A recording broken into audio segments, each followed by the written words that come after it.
Curricular goals क्या हैं? एक शिक्षक के रूप में हमें यह जानना अत्यंत आवश्यक है। इसके अलावा एक शिक्षार्थी के रूप में भी हमें करिकुलर गोल्स जानना होगा, क्योंकि एनआईओएस ने ब्रिज कोर्स के सिलेबस में कोर्स 2 में चैप्टर 2 में करिकुलर गोल्स की चर्चा की है। करिकुलर से आशय है पाठ्यचर्या और गोल से आशय है लक्ष्य। तो पाठ्यचर्या लक्ष्य क्या है, हमें यही जानना होगा। सबसे पहले पाठ्यचर्या को अगर समझा जाए तो वह समग्र अनुभव जो बच्चा विद्यालयों में प्राप्त करता है अध्ययन के दौरान, और उन अनुभवों के बाद बच्चा क्या हासिल कर लेता है, किन लक्ष्यों की प्राप्ति करता है, वास्तव में वही करिकुलर गोल्स हैं और हमें उन्हीं को जानना है। जैसे किसी एक विशिष्ट चरण में, जैसे सबसे पहले अगर हम फाउंडेशनल स्टेज की बात करें जिसमें 3 साल आंगनबाड़ी और फिर कक्षा 1 और कक्षा 2 है, इस 5 साल के अध्ययन के बाद बच्चा 2 भाषाओं में संवाद करता है। बच्चा स्वयं का ख्याल रखना शुरू कर देता है, आसपास की चीजों को देखकर उस पर अपने अनुभव को प्रकट करता है शब्दों के माध्यम से। तो यह एक पाठ्यचर्या लक्ष्य है। तो आइए हम करिकुलर गोल्स को समझते हैं, आज की क्लास को शुरू करते हैं। राष्ट्रीय शिक्षा नीति 2020 के अनुसार शिक्षा का उद्देश्य केवल हमें विषय वस्तु का ज्ञान देना नहीं है कि बच्चे को हमने किसी एक विषय को पढ़ा दिया और बच्चे को उसकी नॉलेज हो गई, बल्कि हमें बच्चे का संपूर्ण विकास या होलिस्टिक डेवलपमेंट, समग्र विकास करना है। विकास के विभिन्न आयाम हैं, जिसमें शारीरिक विकास, संज्ञानात्मक विकास आदि, उन सभी पर कार्य करना है। और इसी उद्देश्य को व्यवहार में लाने के लिए राष्ट्रीय स्तर पर पाठ्यचर्या बनाई गई। सबसे पहले फाउंडेशनल स्टेज के लिए 2022 में, जो 3 वर्ष से 8 वर्ष के लिए, और फिर स्कूल एजुकेशन जो 3 वर्ष से लेकर, यानी इसको समाहित करते हुए लगभग 18 वर्ष तक की अवस्था तक जो बच्चा कक्षा 12वीं तक अपनी पढ़ाई करता है, यह तैयार की गई है। इसमें हमें आज की इस वीडियो में फाउंडेशनल स्टेज पर फोकस करना है। मुख्य रूप से ब्रिज कोर्स में, चूंकि आपको प्राइमरी एग्जाम ओरिएंटेड स्टडी करना है, तो हमारा फोकस यहाँ पर 3 वर्ष से 8 वर्ष तक रहेगा। और इसके अलावा कक्षा 3, 4, 5 जो है, यानी कि जो प्रिपरेटरी स्टेज है फाउंडेशनल के बाद वाली, उस पर ध्यान देना है। तो करिकुलर गोल्स पर आते हैं। जैसा कि हमने आपको बताया कि पाठ्यचर्या लक्ष्य ऐसे व्यापक वक्तव्य होते हैं जो यह बताते हैं कि किसी एक शैक्षिक चरण के अंत में शिक्षार्थी में हमें क्या विकसित करना है। तो जैसे हमने कहा कि आंगनबाड़ी में बच्चा पढ़ता है 3 साल और उसके बाद कक्षा 1 और कक्षा 2, तो जब बच्चा 5 वर्ष का अध्ययन पूर्ण कर लेता है तो बच्चा एक भाषा में बेहतर तरीके से बात करता है, दूसरी भाषा को पढ़ना शुरू करता है। इसके अलावा बच्चा 2 भाषा में संवाद कर सकता है। तो ये करिकुलर गोल्स हैं जो हमको जानने हैं।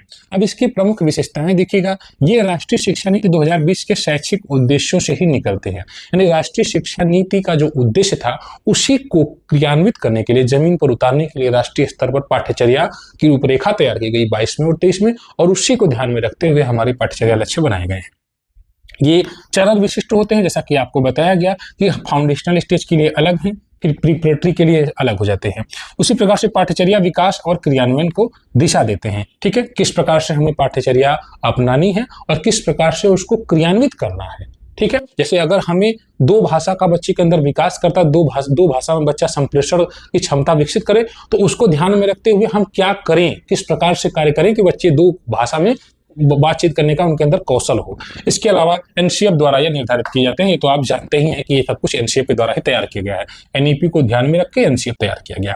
अब हम फाउंडेशनल स्टेज की बात करते हैं, तो 3 से 8 वर्ष में जो पाठ्यचर्या लक्ष्य है वो 5 विकास के जो क्षेत्र हैं उस पर आधारित है। 5 कौन कौन से विकास के क्षेत्र हैं? शारीरिक विकास, सामाजिक, भावनात्मक और नैतिक विकास के क्षेत्र, संज्ञानात्मक विकास, चौथा है भाषा साक्षरता और संख्यात्मकता, FLN जिसको आप कहते हैं। ठीक है, और सौंदर्य एवं सांस्कृतिक, इन 5 क्षेत्रों में जो करिकुलर गोल्स डिसाइड किए गए हैं, जो पाठ्यचर्या के लक्ष्य हैं, वे इन्हीं 5 क्षेत्रों से संबंधित है। जैसे एक पाठ्यचर्या लक्ष्य हमने चर्चा करें कि बच्चे 2 भाषाओं में दिन प्रतिदिन की बातचीत के लिए प्रभावी संप्रेषण कौशल विकसित करते हैं। यानी 2 भाषा बच्चे समझ सकते हैं, अपनी बात दूसरे से कहें और दूसरे की बात स्वयं ग्रहण कर सकते हैं। इसमें हम अब क्रम से देख लेते हैं। जैसे 5 विकास के जो क्षेत्र हैं, इसमें करिकुलर गोल्स जो डिसाइड किए गए हैं, हम उनको बारी बारी से देख लेते हैं। यह बहुत महत्वपूर्ण है, यहाँ से निश्चित ही प्रश्न बनेंगे।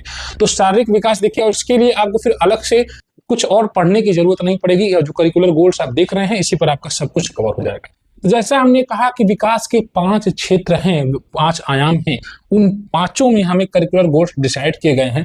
तो जो पहला है कि बच्चा स्वस्थ रहे और सुरक्षित आदतों का विकास कर सके, ये करिकुलर गोल्स पहला हो जाएगा। देखिएगा, विकास के इन 5 आयामों को हम विस्तार से देख रहे हैं। इसमें शारीरिक विकास सामाजिक विकास, संज्ञानात्मक, भाषाई विकास और सौंदर्य। सबसे पहले जो शारीरिक विकास है, इसमें जो गोल्स डिसाइड किए गए हैं फाउंडेशनल स्टेज के लिए, उसमें बच्चा स्वस्थ और सुरक्षित रहने की आदत विकसित करता है।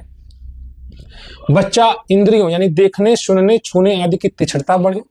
बच्चा किसी चीज को देखकर उसके प्रति जिज्ञासा उसके अंदर आए। ठीक है। बच्चा शारीरिक रूप से मजबूत हो, फुर्तीला हो और लचीला बने। ये हमारे पाठ्यचर्या लक्ष्य के अंतर्गत, शारीरिक विकास के अंतर्गत ये 3 लक्ष्य निर्धारित किए गए हैं जो आप देख रहे हैं। इसी को ध्यान में रखकर भोजन के, बच्चों को गुणवत्तापूर्ण भोजन भी उपलब्ध कराया जा रहा है एमटीएम के माध्यम से। इसके अलावा दूध, फल इत्यादि। इसके अलावा शारीरिक विकास पर शिक्षक काम करते हैं, पीटी वगैरह विद्यालय में करवाते हैं, योग करवाते हैं, प्राणायाम करवाते हैं। इन सब के माध्यम से बच्चे के अंदर शारीरिक विकास जो होता है वह बढ़ता है। ठीक है, इस प्रकार से आप इसको समझ सकते हैं। इसके अलावा दूसरा जो क्षेत्र है वह सामाजिक विकास, भावनात्मक रूप से बच्चे के अंदर, और बच्चे के अंदर नैतिक गुणों का विकास हो, यह भी हमारा करिकुलर गोल है। इसमें भी 3 प्रमुख बिंदुओं को आप देखें। यहाँ पर CG4 यानी करिकुलर गोल 4 लिखा गया, जिसमें बच्चे अपनी भावनाओं को समझे, नियंत्रित करें और सामाजिक नियमों के अनुसार व्यवहार करें। जैसे बच्चा विद्यालय में आता है तो उसको दुख होता है तो लगता है रोने, तो रोने लगेगा। कुछ बच्चे जमीन पर लेट लेट कर रोने लगे, तो ये सामाजिकता नहीं है। जब बच्चा कक्षा 2 उत्तीर्ण करके निकले तो उसके अंदर यह क्षमता हो कि अगर उसे दुख हो रहा है तो किस प्रकार से समाज में दुख प्रकट किया जाता है, रोकर या हल्का सा, मतलब बच्चे जो थोड़ा सा आंसू निकालते हैं और फिर अपने दर्द को छिपा लेते हैं, यह एक अच्छे बच्चे की निशानी है। अगर वहीं बच्चा जमीन पर लोट लोट कर रोने लग रहा है तो फिर यह सामाजिकता का नियम नहीं है। तो बच्चा यही सीखता है कि दुख भी अगर प्रकट करना है, खुशी भी प्रकट करना है, तो एक सामाजिक नियम है, उसके अनुसार बच्चा करे, किस प्रकार से। ठीक है।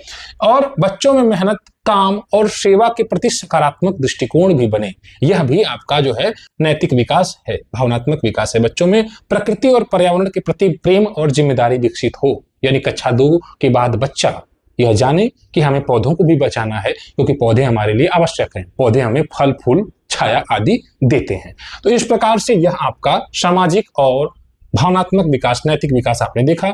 संज्ञानात्मक मतलब सोचने समझने की बच्चे के अंदर क्षमता आ जाए। जैसे अगर बच्चा जा रहा है, सामने से सांड आ रहा है, तो बच्चा जाने, तो सांड को देखकर बच्चा अपनी दिशा बदल दे, क्यों ना, कहीं ऐसा ना हो कि सांड उसको पटक दे। तो बच्चे के अंदर यह क्षमता भी आनी चाहिए कि बच्चा सामने या जो भी उसके आसपास चीजें हैं उसको देखकर बच्चा समझे, अपने विचार बनाए। तो संज्ञानात्मक विकास में बच्चे अवलोकन करें और तर्क के माध्यम से अपने आसपास की दुनिया को समझें। बच्चा तर्कशील बने, अध्यापक कुछ पढ़ा रहे हैं उस पर बच्चा चर्चा करे, अपने राय दे, और बच्चों में गणितीय समझ विकसित हो। बच्चा गेंद को देखकर कहे ये तो गोलाकार है, बच्चा चूड़ी को देखकर कहे यह वृत्ताकार है, बच्चा फिट को देखकर ये बताए कि इससे हम दूरी मापते हैं। तो गणितीय अवधारणाओं को समझे, मात्राओं को समझे, माप को समझे कि मैंने चीनी 1 किलो लिया या आधा किलो लिया, 1 किलो का कितना रुपया तो आधा किलो का कितना रुपया। इस प्रकार से बच्चे के अंदर कॉग्निटिव डेवलपमेंट भी करना है हमें एक शिक्षक के रूप में। इसके अलावा भाषा एवं साक्षरता विकास की अगर आप बात करें, जिसमें लैंग्वेज और लिटरेसी डेवलपमेंट जिसको आप अंग्रेजी में कहेंगे, जिसमें बच्चे 2 भाषाओं में, हम जिसकी चर्चा कर रहे थे कि दैनिक जीवन की बात अच्छे से कर सके, कम से कम 2 भाषा में। इसके अलावा बच्चा मातृभाषा या पहली भाषा में पढ़ने लिखने में निपुण बन जाए, इसके लिए आप निपुण लक्ष्य पर काम भी कर रहे हैं। ठीक है। और इसके अलावा बच्चे दूसरी भाषा में कम से कम पढ़ना लिखना शुरू कर दें। अगर दूसरी भाषा अंग्रेजी है तो कम से कम पढ़ना शुरू कर दें अंग्रेजी को, और लिखने भी लग जाए। भले ही बोलने की क्षमता बच्चों में ना आ पाए, लेकिन कम से कम पढ़ना लिखना उनके धीरे धीरे शुरू हो जाए। ठीक है। और अगला है सौंदर्य बोध और सांस्कृतिक विकास। इसमें बच्चे कला, संगीत, नृत्य आदि के माध्यम से अपने भावनाओं को व्यक्त करें। 26 जनवरी आ रही, कक्षा 1 और 2 के बच्चे निश्चित रूप से आपकी कक्षा में, आपके विद्यालय में एक्साइटेड होंगे कि सर मैं भी गाना गाना चाहता हूं या फिर नाटक करना चाहता हूं। तो इन गुणों का विकास आप कर रहे हैं, देख रहे हैं कि इस पाठ्यचर्या जो कक्षा 2 है या 1 है, ऐसे बच्चे यहाँ पर इन गुणों का विकास कर रहे हैं, जिसमें नृत्य आदि बच्चे करना चाहते हैं, कला संगीत के प्रति बच्चे रुचि ले रहे हैं। तो यह भी एक करिकुलर गोल्स है चरण विशिष्ट के चरण के अंत में। इस प्रकार से इसके अलावा सकारात्मक सीखने की आदतें बच्चे डालें, यानी कुछ बताया जाता है तो उसमें बच्चा नकारात्मक दिशा में ना जाए, उसको समझने का प्रयास करे। तो सकारात्मक सीखने की आदत बच्चा विकसित करे, यानी पॉजिटिव लर्निंग हैबिट्स बच्चा विकसित करे। करिकुलर गोल 13 ऐसी सीखने की आदतें विकसित करें जिससे वे बच्चा कक्षा में सक्रिय रूप से सीख सके। तो इस प्रकार से आपने करिकुलर गोल्स को समझ लिया। करिकुलर गोल्स में इतना अगर आप समझ रहे हैं तो बहुत अच्छा आपके पास है नॉलेज। ठीक है, तो फिलहाल इस वीडियो में इतना ही। ब्रिज कोर्स की तैयारी कर रहे हैं तो इस चैनल से आप जुड़े, सब्सक्राइब करें। व्हाट्सएप ग्रुप को आप हमारे ज्वाइन कर सकते हैं जिसमें आपको daily exam oriented study materials provide किए जाएंगे। धन्यवाद।